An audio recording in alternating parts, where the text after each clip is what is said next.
Hey everybody, Pecan Larry here, and in this video I want to cover early termination of a lease. So stay with me.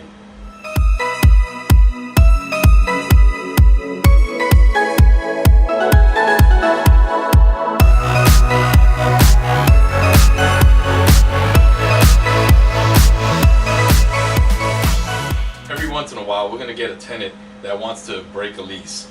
And you're going to hear me say this a lot, but unlike an apartment complex, breaking a lease with a single family home is a little bit more difficult. The residential lease agreement is a signed contract between the owner and the tenant.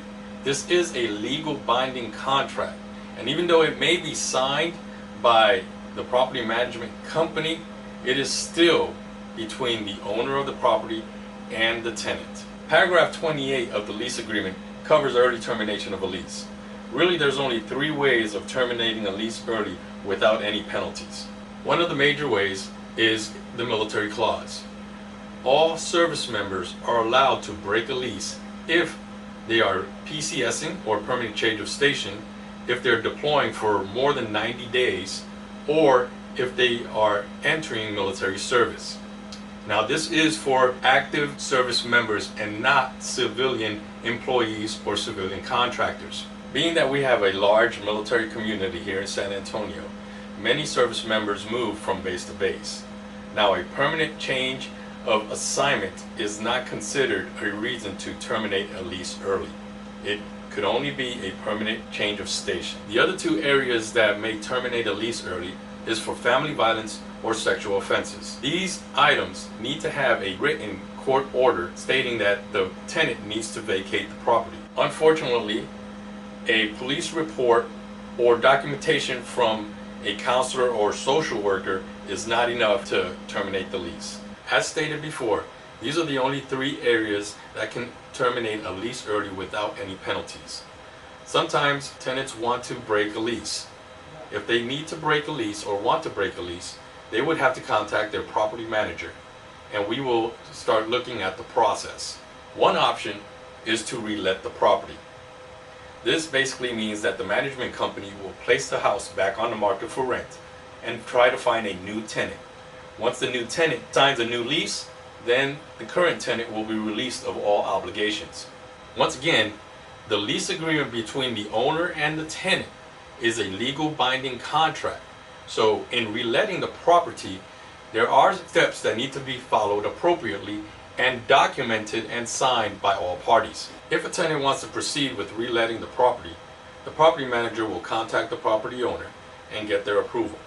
Once they get their approval, documentation will be set up for their signature, and then documentation will be sent to the tenant for their signature.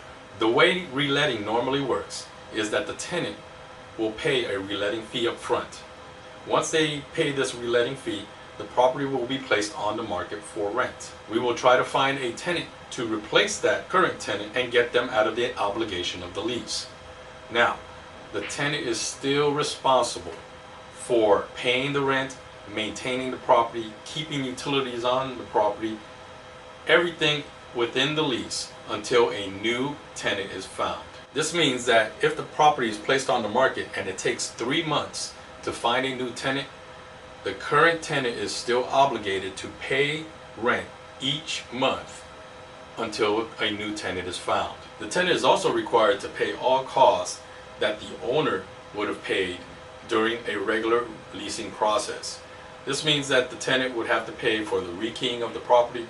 Of course, the property needs to be cleaned, carpets cleaned if applicable, and any other move-out costs that the owner would have paid for. One of the biggest questions is on the security deposit. Actually, the security deposit is not going to get closed out until a new tenant has signed the lease. Once the new tenant has signed the lease and moved into the property management company has 30 days to itemize the security deposit and send it to the tenant. This means that the security deposit cannot be used for rent or for reletting costs on the property. Please note that any balances that are not paid within the documented time frame in the itemization form may be sent for collections on the owner's behalf. As you can see, it can get kind of expensive to try to terminate a lease early. We advise all tenants to contact their property manager if they are thinking of terminating their lease, so that they can discuss their options. More importantly, nothing should be done unless it is in writing. So all this needs to be documented. As always, if you have any questions on this or any other items, contact your property manager. I hope you have an awesome weekend. Take care of yourself, and we'll talk to you soon.